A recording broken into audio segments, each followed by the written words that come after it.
मेरा एक्चुअली उल्टा था, मैंने बहुत ज़्यादा नोट्स बनाए थे। तो मैं क्या करती थी कि जैसे मैंने आज जो भी पढ़ा, उसको मैं साथ में हाइलाइट कर लेती थी, जो मुझे लगा कि ये इम्पोर्टेंट है। फिर नेक्स्ट मॉर्निंग में, ये प्रीलिम्स के लिए था, कि नेक्स्ट मॉर्निंग में मैं क्या करती थी, जो स्टार्टिंग का 1 से 2 घंटा था, उसमें मैं सिर्फ वो हाइलाइटेड चीज़ों को रिवाइज़ करती थी। उससे क्या होता था, मैं 2-3 चीज़ें 2 बार रिवीजन तो मेरा सुबह ही हो गया, और जब मैं नेक्स्ट टाइम आज जो मैं भी पढ़ रही हूँ, उसको मैं साथ में लिंक कर सकती हूँ। जैसे एल नीनो आ गया, ठीक है? तो एल नीनो अगर मैं पढ़ रही हूँ और मैंने साथ में उसका मैप बनाया है, एनसो वगैरह का सब कुछ मैप्स बनाए हैं, और साथ में अगर मैं दूसरी एग्रीकल्चर की चीज़ें पढ़ रही हूँ, तो मैं उसमें एक चीज़ ये भी डाल सकती हूँ कि हाँ, एल नीनो का भी इम्पैक्ट है। छोटा सा एग्जाम्पल। तो इस तरीके से मैं करती थी। मेंस में मैंने क्या किया कि जो पीवाईक्यूज थे, और जैसे कि अभी आप वैल्यू एडिशन की बात कर रहे थे, तो जितने भी पीवाईक्यूज थे मैंने ऑलमोस्ट सारे लिखे, और अगर नहीं भी लिखे तो मैंने सबके स्ट्रक्चर्स बनाए थे।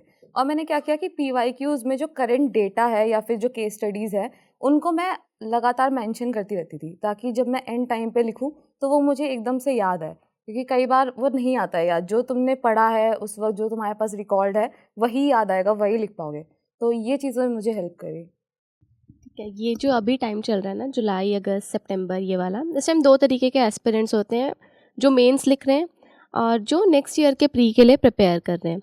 तो मैं आप तीनों से ही ना, प्रीलिम्स मेंस इंटरव्यू तीनों ओवरऑल प्रिपरेशन के लिए आप तीनों से उनके लिए ना कुछ टिप्स पूछना चाहूँगी कि जो आप उनको दे सकते हैं, जो आपने अपनी पूरी जर्नी से सीखा और आपको लगता है कि अगर वो एस्पिरेंट्स को अभी से पता चले तो उनको काफ़ी हेल्पफुल रहेगा उनके लिए। एक तो मैं कहूँगी कि टाइम हमेशा ही कम होता है। अभी लग रहा होगा कि पूरा 1 साल है, पर ऐसा नहीं होता है, टाइम हमेशा ही कम पड़ता है। तो ये वाला जो फ़ेज़ है ना, इसमें जब बिल्कुल पढ़ने का मन नहीं है, तो ऐसी चीज़ पढ़ ली जाए जो कि बहुत ही आसान है। तो जब मेरा पिछली बार जो मैंने 4th अटेम्प्ट दिया था और जब तक रिज़ल्ट नहीं आया था, उसमें मैंने क्या किया था, अपना एथिक्स का सिलेबस मैंने कंप्लीट कर लिया था 1 गो में। जैसे यूट्यूब के लेक्चर्स देख लो या फिर कुछ किताबें पढ़ लो, कुछ भी अलग। तो कोई भी टाइम वेस्ट मत करो। बीच में अगर ऐसा लगे कि हाँ, बहुत ज़्यादा पढ़ लिया है, 1 हफ्ते बहुत ही 10-10 घंटे बहुत ही ज़्यादा पढ़ लिया और थक गए हैं, तो 1 दिन या आधा दिन का आप ले सकते हैं ब्रेक, लेकिन वो ब्रेक ज़्यादा लंबा नहीं चलना चाहिए, क्योंकि टाइम हमेशा ही लास्ट में कम पड़ेगा, चाहे कितना भी पढ़ लो। तो टाइम मैनेजमेंट बहुत ही ज़रूरी है।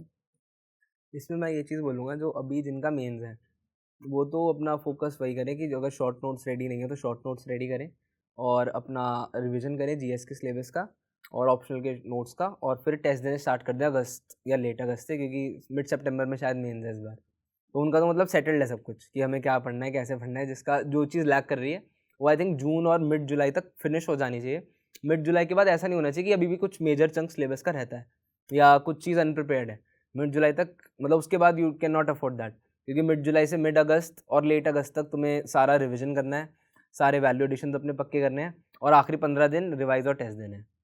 तो ये चीज़ वो करें। और जिनको अभी 1 साल है वो ये मत समझें 1 साल बहुत टाइम है, 1 साल एक्चुअल कम ही टाइम है, क्योंकि अगर प्रीलिम्स ही नहीं हुआ तो मतलब मेंस अगर आप रेडी नहीं हैं तो पहली बात तो प्रीलिम्स देना ही नहीं चाहिए। मतलब मेरा पर्सनल मानना ये है, अगर आपके मेंस आप रेडी नहीं है तो प्रीलिम्स ना दें।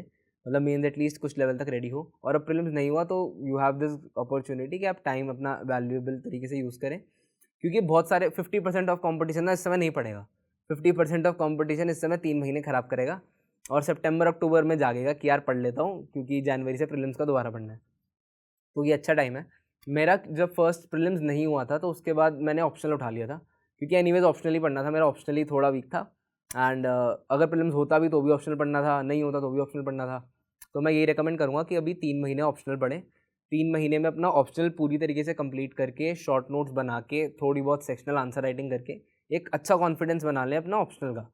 अपना जून जुलाई अगस्त मिड सितंबर तक ऐसा करें, और सितंबर वाला चाहे ऑप्शनल का पेपर लिख भी लें। अपना गोल यही बना लें कि अपना सितंबर वाला जो हमारा ऑप्शनल का पेपर आएगा वो हमें 3 घंटे बैठ के लिखना है। फिर सितंबर अक्टूबर नवंबर दिसंबर, ये 4 महीने एक एक जीएस को देने हैं। आई थिंक जीएस 1 में थोड़ा कम टाइम लगता है, 3 में सबसे ज़्यादा लगता है और 4 में कम लगता है। 2 और 3 थोड़े ऐसे हैं जो थोड़े बल्कि से रहते हैं, इनफैक्ट 1 भी बल्कि साइड पे ही है।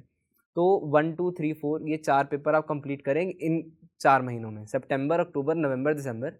और हर महीने बाद एक फाइनल टेस्ट लिख लें, फुल लेंथ टेस्ट या समथिंग लाइक दैट, जिससे आपको सेल्फ कॉन्फिडेंस बिल्ड हो जाए कि हाँ मैं 3 आवर्स में 20 क्वेश्चन लिख पा रहा हूँ।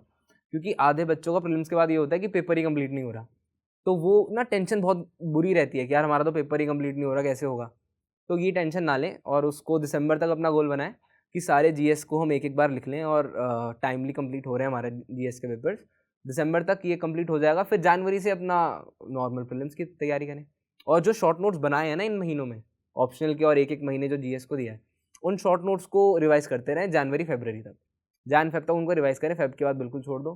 फिर मार्च अप्रैल में अपना प्रीलिम्स की तैयारी, फिर प्रीलिम्स दे के मेंस की तैयारी। सेम ही है मेरा भी। पहले तो जो अभी जिन्होंने प्री दिया है तो वो रिजल्ट का वेट ना करें, मेंस की प्रिपरेशन तुरंत स्टार्ट कर दें। और दूसरा जो अभी 1 साल ले रहे हैं या 2 साल ले रहे हैं, उनको वही अगर नेक्स्ट अटेम्प्ट दे रहे हैं तो दिसंबर तक में उनको ऑप्शनल और जीएस में इतनी पकड़ हो जानी चाहिए कि वो 3 महीना सिर्फ उनका रिविजन में ही जाएगा और आंसर राइटिंग में जाए। तो जैसा कि इन्होंने बोला फर्स्ट सेकंड जीएस 1 2 3 4 को लास्ट के 4 मंथ्स में एक एक महीना दो, मेरे लिए क्या था वो बहुत डल हो जा रहा था, तो मैंने वही चीज़ की। बट मैंने क्या किया कि 2-2 महीना मैंने GS 1 और GS 3, GS 2 और GS 4 में डिवाइड कर दिया था, और ऑप्शनल को भी साइड बाय साइड लगा दिया था इन 6 महीने में। तो इसमें मेरा टाइम मैनेजमेंट रहता था। तो ऐसा करके जब इस लास्ट के 5 मंथ्स बचे तो वो पूरा ही फोकस आपका प्री पे होना चाहिए उस टाइम पे।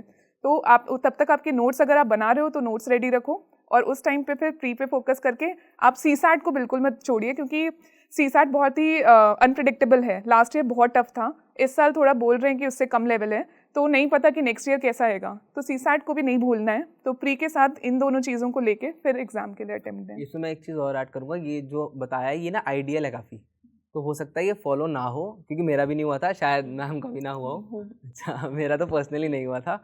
तो ये चीज़ ना काफ़ी आइडियल है। तो अगर इसमें से भी कुछ अगर आप फॉलो नहीं कर पा रहे तो ज़्यादा टेंशन नहीं लेनी, वो 3 महीने में कुछ आप छोड़ सकते हैं, but this should be the goal you should be working towards.